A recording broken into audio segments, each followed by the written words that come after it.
Ang nakapagpaparumi sa tao ay yung lumalabas sa kanyang puso. Marami nagbibigay sa atin ng pagkain. Tanggap po tayo ng tanggap ng pagkain. Pero sikapin po natin, alamin po natin saan magaling ang biyayang ibinibigay sa atin. Ito ba ay galing sa ating Panginoong Diyos? Linisin po natin ang ating puso. At kapag nililinis natin ating puso, ano po nalilinis pa rin dyan?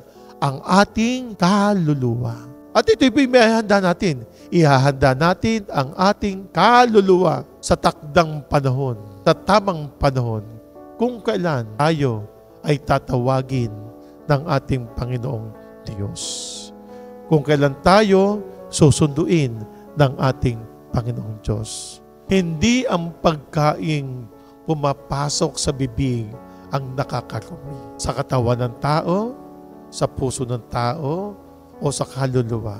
Kundi ang nakapagpaparumi dito ay yung nagmumula sa iyong puso na ikaw mismo ang gumagawa. Kaya nga po sabi ko sa inyo, bago po tayo gumawa ng isang bagay, ng isang mga pamamaraan, pagnilayan po nating mabuti. Tama po ba ang aking gagawin?